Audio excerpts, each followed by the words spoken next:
welcome to yet another episode of FPL Escapades, where me, Kshitij, am joined with my friends Akshay and Anand to discuss Game Week 32 plus in review.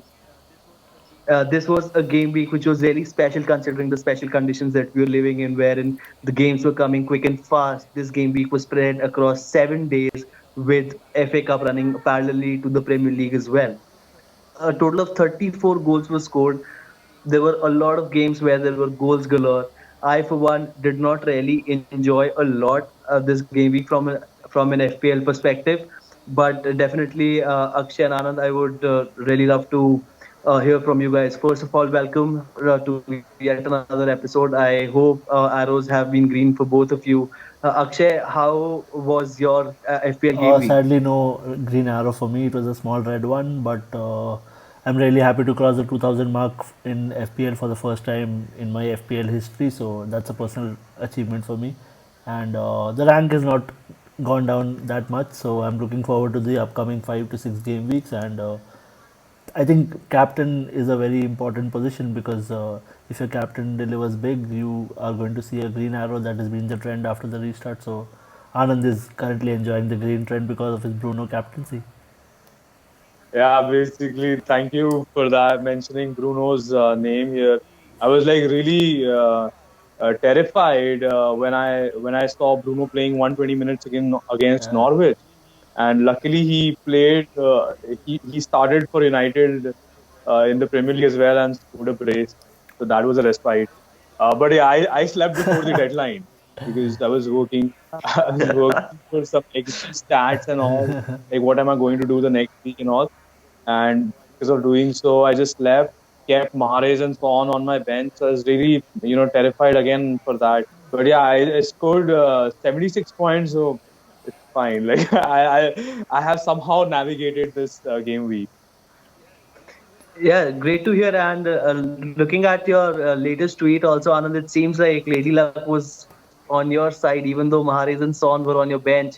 You ended up scoring 75. And I think the only negative thing in this game week to take away was Son was your second substitute instead of first, which was Mahrez, who ended up giving you 1 point. Sleeping over the game week deadline is a trend. I think you should keep on doing that, man. And 75 points. Out of the three of us, you've had the highest points this game week as well. For me, not really happy with the way the games were going. I had Aubameyang, Fernandes, KDB all in my team, but I ended up captaining Jimenez, who blanked and ended up giving me 4 points. So I actually tweeted to official FPL account that this is it for me and I'm about to quit. It was okay. I scored 70, and this is when one or two of my defenders gave me 0 points. Trent gave me zero because 4-0, 4 goals past them. I think as a gift to City for giving them the Guard of Honor, and unfortunately, Lord Lundstrom didn't play. So yeah, definitely a game week of mixed emotions for all the three of us. Definitely green arrows for me. So I'm happy for that. And Nick Pope, my savior, that was pretty cool. Yeah, so Nick Pope has been a savior for me as well, giving 9 points, yet another clean sheet, and people were going for Foster and the likes of Dean Henderson maybe, but then I trusted Nick Pope after listening to Sujin Shah from FPL Planet Ford, and thankfully he gave me another clean sheet. And as you can see, Kiko Femenia, he came off the bench because Matt Ritchie could not make it to the final Newcastle squad. He was only on the bench and unused. So that is something that was a result of the FA Cup maybe because it was sandwiched in the between the game week as you rightly pointed out and Richie missed out. And I certainly hope that Liverpool would come out of the blocks after the championship and Salah being a non-drinker. I thought he'll not be in the party and he might be amongst the goals, but he could only manage a shot against the post, and that's really harsh on me. But then really happy to get the 8 points from Pulisic because he's someone who's really impressed recently for Chelsea. Yeah, definitely. And thankfully, Son, that last moment assist that Harry Kane put into goal did really fare well. Nick Pope for me as well, being my savior as well. But out of the three of us, Anand Sindhu, even after missing the deadline, has been the star of this game week. And Anand, looking at your team now, how do you feel about it? I mean, I really have no words to explain the situation that you've been in. How do you feel about your team selection this past game week? Uh, See, I told you I was terrified. I had Bruno as my captain, but yeah, and I played Dan again. I played Dan, who apparently was facing Burnley, and I would like to thank you actually, uh, because I remember in the last podcast we were discussing about who are the keepers for the future, and you had mentioned Pope in that. So I had that plan as well, but then I just felt it that that maybe when your brothers have the same feeling, you should go with it. And I kept faith in Pope, and it has come really good for all three of us. We all three of us have Pope. Apart from that, I'm really happy with how Wolves have been performing, especially the defenders keeping clean sheet after clean sheet. I had Doherty and Bolly, so that was really good. Disappointed with Alonso because I was expecting him to score against West Ham, or maybe assist or be in the points, but that was a disappointing thing for me. 1 point, and like you mentioned again, Mahrez, he scored that goal against Liverpool, making it 5-0. But then VAR came into play, and the goal was ruled out. So that was a little bit harsh, but I still take it. 76 points, not bad, because you know I really didn't expect anything from this game. We given Bruno had played 120 minutes against Norwich, and then I had Son and Mahrez on my bench, so I really didn't expect anything. 76 I'll take it. I'll just take it. Like it might be a shot in the dark for you, like captaining Fernandez. Like for me, I think the captain chip, the captain armband just wants to run away from my selection because I captained Fernandez the last game week, and wherein Tony Martial fired a hat trick, and now when I actually wanted to, I felt that Wolves had a decent chance against Aston Villa. I captained Jimenez, and he blanked.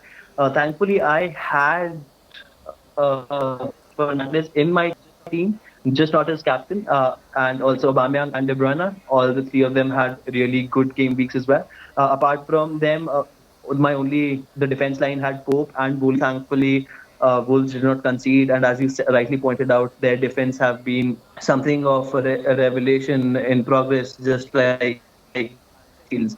And Sheffield were also like really unlucky to concede that last minute goal from Son and Harry Kane. But for me, Lundstrom didn't play for a change in Arsenal. I had Aubameyang and Saka. Saka ended up not playing at all. So I got 2 points when Cantwell was automatically substituted.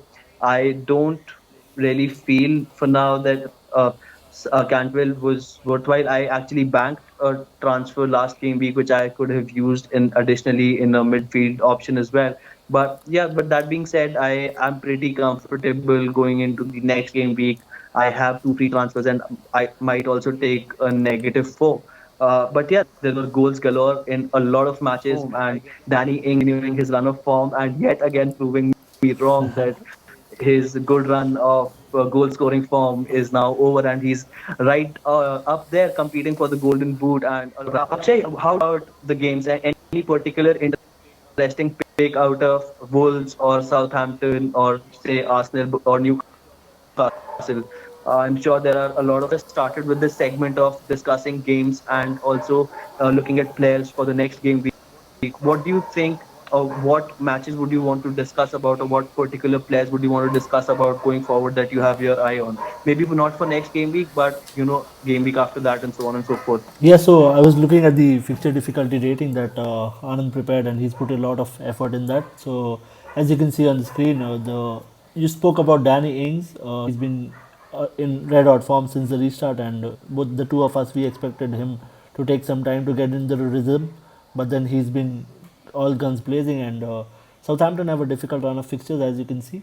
So they face City next, and the next two games are Everton and United. So if you go fixture wise, you might not want to draft him in, but if you have him in your team already, I don't see any reason to chip him out right now.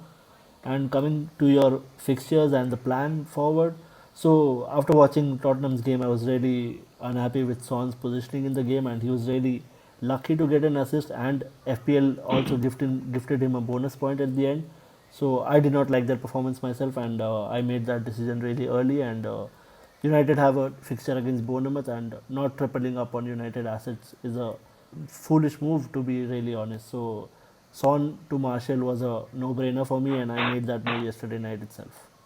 Really interesting to get your thoughts that you've already completed your transfer for the next game week. Anand, do you also agree with Akshay's thought process as to looking at United? And also, I would love to hear about any previous games in from game week 32 plus that you saw, say Newcastle or any other player that caught your eye that you're willing to transfer in for somebody else. You, Kshitij, and spot on from Akshay as well. I have also transferred out Son, and I have gotten a Newcastle midfielder, Sant San Maximin. Maximan. So uh, so I have.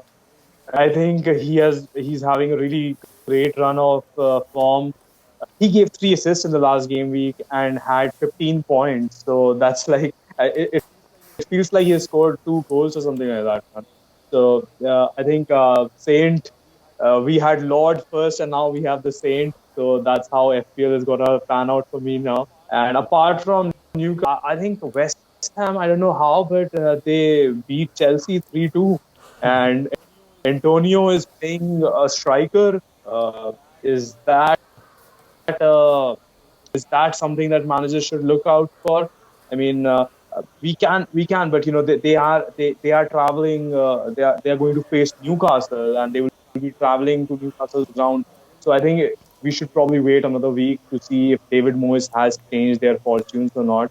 Apart from that, I think my FPL strategy would be just see who Bournemouth and Norwich are playing and get players and just get players who are playing against them. So like Akshay again said, United's playing Bournemouth, yeah. against Bournemouth. So, it will be like a crime, like he said, foolish behavior. Or if you don't have United assets and if you're not tripling up on United assets, not just for Bournemouth, but United has a really great United has really great fixtures. They play Bournemouth, and then after Bournemouth, they play Villa. So I don't see any reason not to have United players in your team. Absolutely. Alongside United, even Chelsea has really good fixtures. They play Watford at home, and then they play Crystal Palace, and we know what happened to Crystal Palace when they faced Liverpool. So Chelsea are also in contention for Champions League. So maybe have a look at Chelsea players as well. Um, so overall, I think it's been going well. A lot of teams are doing well, probably. Yeah. Yeah, on that field, as you said, a lot of teams are doing well. Arsenal, out of the blue, came up and scored four against Norwich.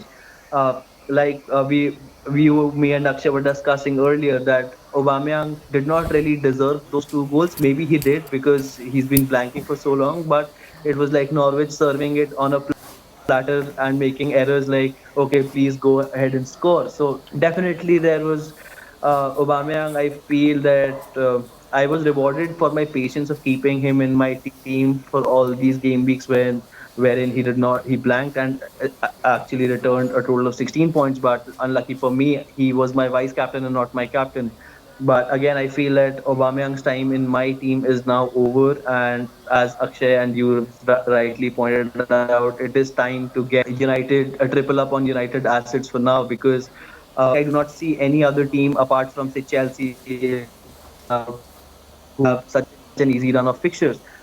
Burnley for the next 2 game weeks, I'm definitely sure of having Pope and might bank a transfer next game week. Again, I'm now figuring out play the bench boost before the end of the season and which game week will likely be the best. Also, uh, talking about defenders, since Lundstrom is now injured and is expected back by 18th July, I'm looking at I already have Trent. I'm looking at either Robertson or Virgil van Dijk as an option to change him since I have 2 free transfers already banked in the first game week.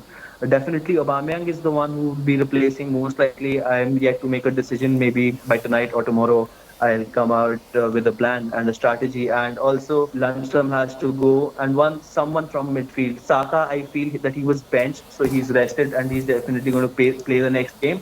Cantwell, Norwich, I don't think they have a pretty good run of fixtures or the form. They do play Brighton at home next game week, but I don't think they're just at a form or at a place where you can count on a Norwich asset as of now. Um, Chelsea, I don't think I can afford Pulisic as of now because my priority is to triple up on United. As I said, Pulisic is and will be a great punt for the coming game weeks. But sadly for me, he just can't cut it in my team. I am still going ahead with only one Manchester City asset, that is KDB, because he's expected to deliver. But I've read some tweets and some news that he might be rested. Given okay, we did psych a bit when City were giving them the guard of honor, but City did respond back. I think a lot of partying and boozing did come to bite Liverpool in the ass for this game week. So, Akshay, number one is, how do you feel about the 4-0 thrashing that City handed Liverpool? And do you feel, and how optimistic are you that Liverpool will bounce back from this stronger? And what do you think about Liverpool assets going into the next game weeks? Like personally, really happy that they got the spanking because I think they didn't come out really professionally and like the previous guard of honors that I've seen, the players receiving the guard of honor at least appreciate or clap the ones who are giving it. So that was something really sour from both sides because even City they were not really committed with the guard of honor, to be really honest. But then there was something that I noted in the Liverpool game is that Trent Alexander-Arnold was substituted for Nico Williams after 70 odd minutes, and I think that's a pattern that is going to follow in the upcoming games, and he might be substituted after the 60 mark, and you might bag a clean sheet here and there. And you spoke about Liverpool coming back. I think Aston Villa is their next game, and that is just the kind of fixture you need to bounce back because Aston Villa are there to concede and. Mo Salah is up there for the Golden Boot race, and he'll be really hungry. So, I might end up captaining him again, but I don't know if I'm ready to go down that path again.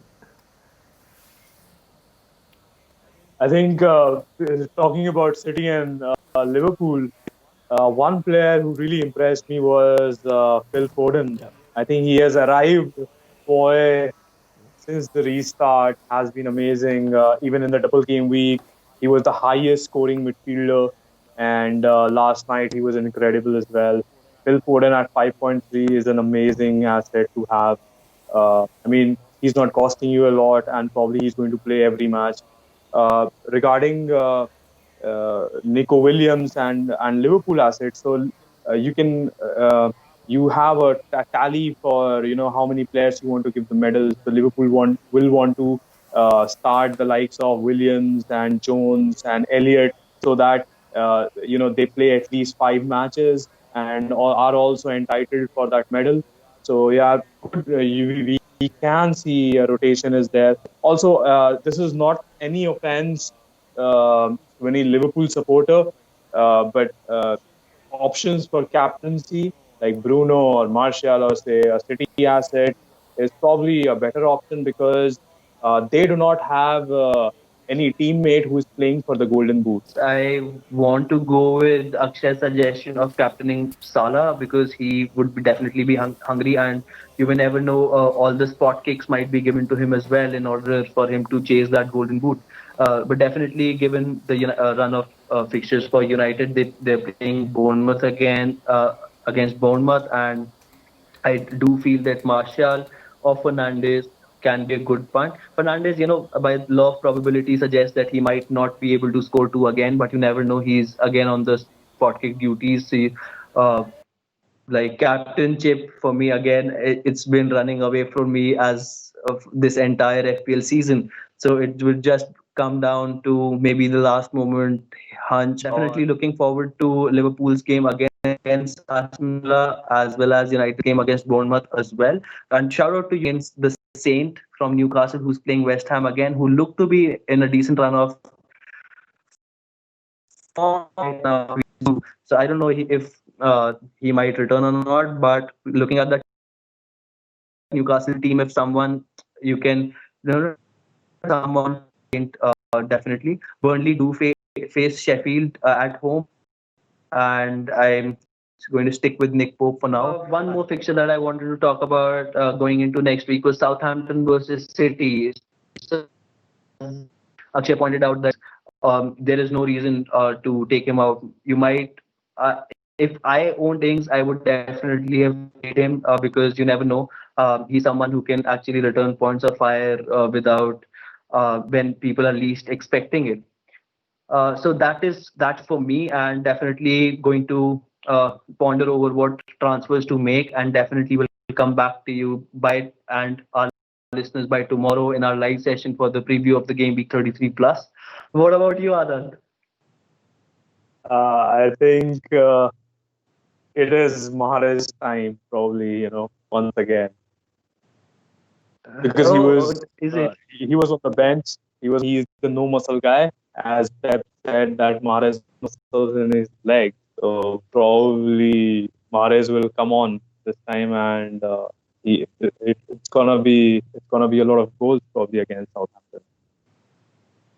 Cool, pretty cool. And as long as we're all wishing for players in our teams to fire, I just hope that my captainship pays off. Wolves do play against Arsenal, so I don't think I'll be captaining either any player from that team. United, City, and Chelsea are the and Liverpool are the teams to look at. That is it for this episode as the review of Game Week 32 plus. I hope you enjoyed it, and guys, game weeks are again about to come real quick and fast. So we'll be on our toes, and thank you to all of our listeners for listening to us and showering us with your support. If you're new to our channel, please consider subscribing and liking this video. Hit the notification bell so that you're up to date with all of the predictions and banters and analysis from FPL Escapades. The links are down below. We've just started our Discord server. Make sure to join it. We have a lot of fun. We are also planning to watch a lot of games together on there. Do follow us on Twitter, like us on Instagram, follow us on Facebook. That is all plus. I hope you all enjoyed it. Thank you for tuning in and have a good one. Good night, everyone.